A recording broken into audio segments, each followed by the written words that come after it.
Ang Ginoo maanaa kaninyo. Mausab kanin. Pagbasa gikan sa santos nga ebanghelyo sumala ni Lucas. Himayaon ikaw, O Ginoo. Niadtong panahon na mitungas sa Hesus sa usa ka bungtod aron pagampo, ug didto nagampo siya sa Dios sa tibuok gabii. Pagkaadlaw na, gitawag niya ang iyang mga tinun-an o gipili niya ang napulog duha kanila nga ginganlan niya apostoles.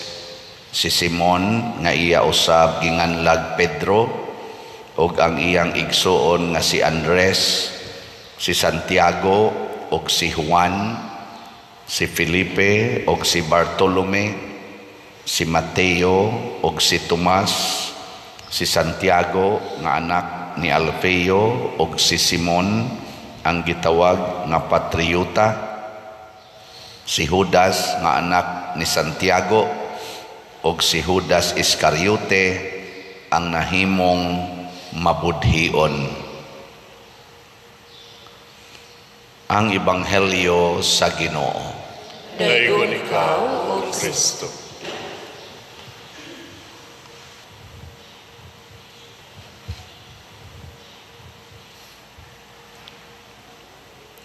Ang misyon sa mga apostoles mao gyud ang pagtukod sa simbahan nga gisugdan ni Kristo niadtong katapusang panihapon niya.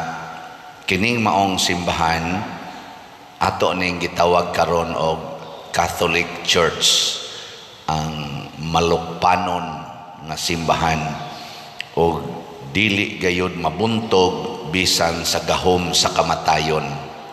Mo na 2,000 years na, hapit na mo 2,000 years kapin nga nagpanaw kining maong simbahan. Nakaagi ni siya og mga persecutions, gipamatay, gipangmartir ang atong unang mga nagsugod ani, labi na gid ang mga apostoles, sama nila ni San Simon, San Judas, sila San Pedro Calungsod, San Lorenzo Ruiz, pipila sa mga daghan kayong nagpakamatay aron matukod kining simbahana. Gilingi ay mong tupad, inaandam bakang mutukod sa atong simbahan. Ngutan na, kanang wa mulingi muguba na og simbahan. Kanang kamong wa mulingi, kamoy tiguba sa simbahan. Ngano man, kay ang simbahan natukod diha sa gugma, diha sa paghigugmaay. Ang sentro sa atong gugma mao si Kristo, ang gitawag og bato. Sentro ba nga bato mo na ingos Kristo, love one another as I love you. Wa siya moingong paghigugmaay mo sigon las inyong gusto. Lahi ra barong atong gusto paghigugmaay, tinukhangay dayon. Sex ra gyud ang sentro sa atong paghigugmaay karon. Sex, kaulag, kalaway, lawas nun. Di na makatukod og simbahan, makaguba ginag simbahan. Di ba? Ikaduhang lingi sa imong tupad, pangutan na unsay sentro sa imong gugma karon. Labi na aning gaangat ng eleksyon, kinsa may imong sentro ros gugma. Ana, pangutan na. Nya ikaduhang sentro sa atong gugma karon mao ang kwarta. Mo na dai pipilang nag-text nako, padir puerting pinalitay diri sa mga butante. Nako may pag-ilan ng ipalit og slot. Di ba? Ang mga butante pangpalit ko no. Naambot lang. Porti gid ang kwarta di ay. Napay ingon ako padir di ay kandidato kagawad. Nagsigig hangyo namo patabang kay nagkinahanglan aning maong kidakos kantidad. Pastilan. Kwarta ang sentro. Unya mao ni sila kunuhay ang mga mudagan og posisyon aron tukuron ninduton ang katilingban nya kwarta ang sentro, patay ning katilingbana. Ang kwarta mga igsoon muguba nagsimbahan. Bisag ang pari pa mao'y mahigugmas kwarta, muguba na simbahan.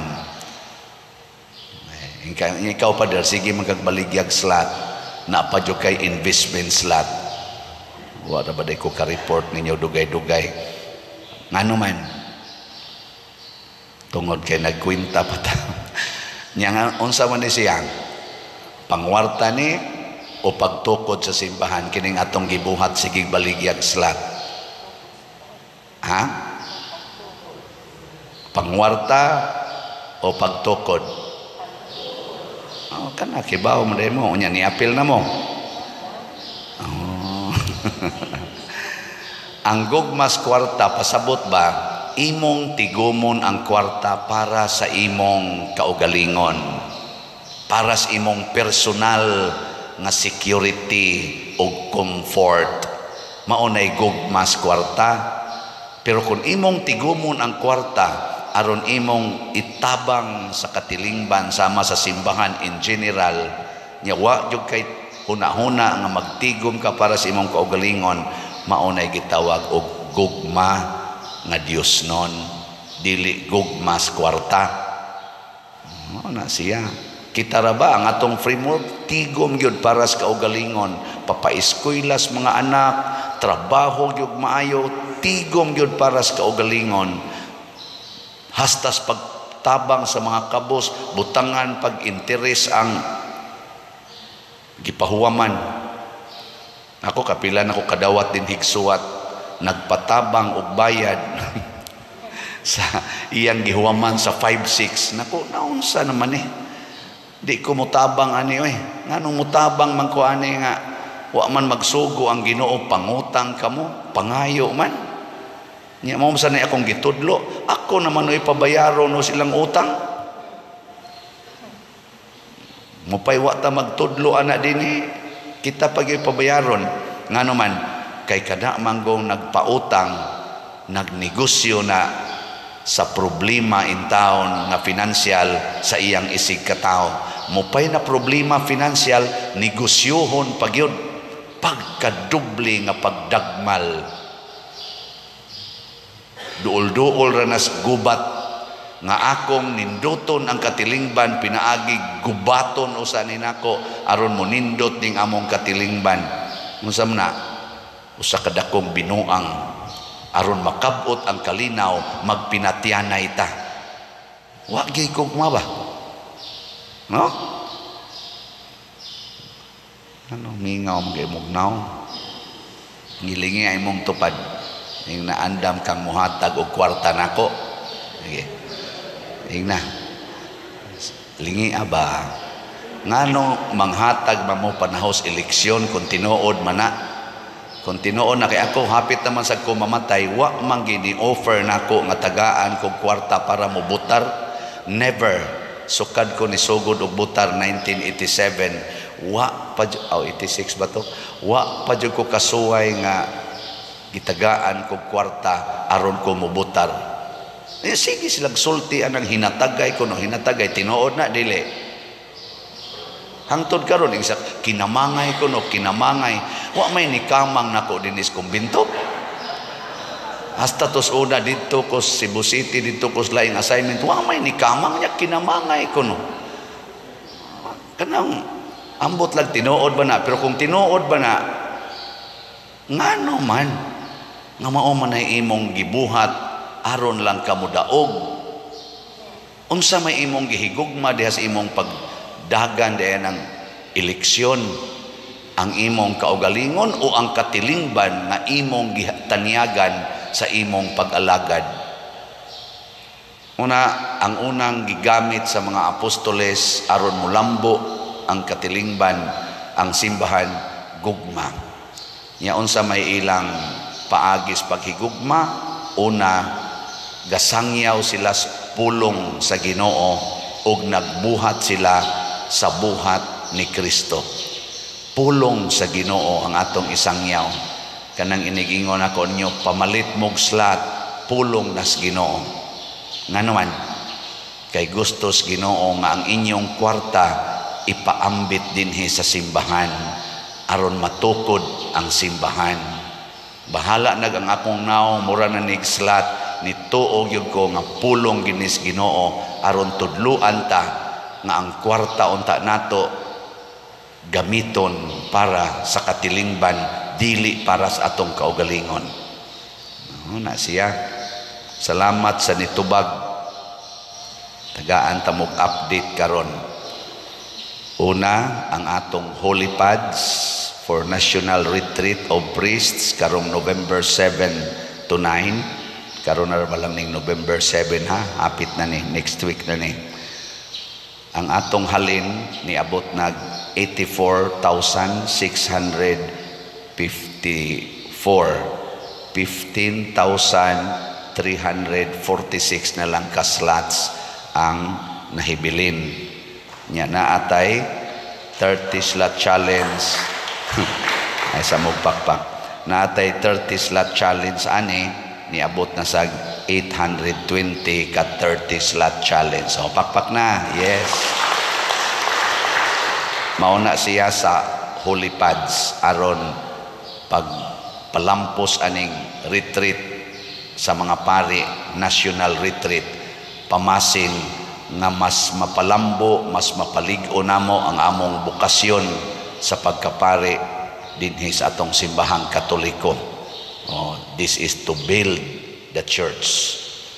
Ikaduha, sa akong sitiyo or Christ Transforming Union para nis akong birthday. Pakauwaw ko ninyo kay duna ko'y buhaton na manghatag kog 60 ka pamilya na 5 kilo packed rice or 3,000 labing minus 3,600 ka 5 kilo packed rice panghatag ngadto sa atong mga 3,600 ka mga kabos kayong pamilya o musuway sa kog paayog mga balay sa 60 ka balay. Wa pa ko ka-count dito to na may mga proposal gikan sa atong mga chapel leaders.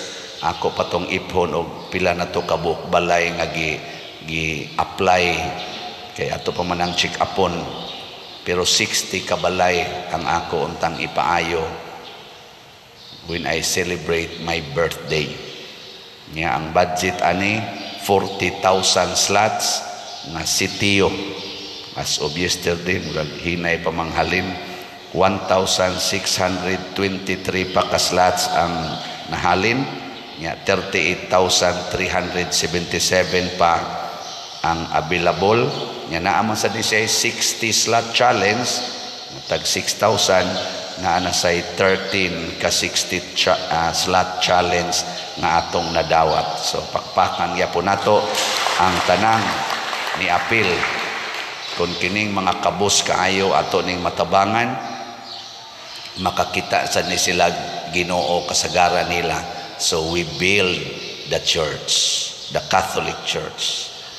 Unya sa ato sang investment slot nga DSAP nga 140 slots atong gibaligya tag 500,000 pesos per slot, ang atong halin niabot na og 94 slots. 46 slots na lang ang nahibilin. Pakpak na saan. 69 slots na ang atong actual nga nadawat sa 94, na analay 25 slots na pledges pa padong pangari in transit pang ilang mga actual nga in cash investment. So kining tanan ato ning gibuhat aron pagtukod sa simbahan, mga proyekto nagkinahanglan tag kwarta, pero nagkinahanglan tag kwarta tungod kay nahigugma ta sa simbahan, dili kay gamiton ang simbahan kay nagkinahanglan tag kwarta. Nana gipangwarta ang katilingban mo nay kuyaw kayo, no?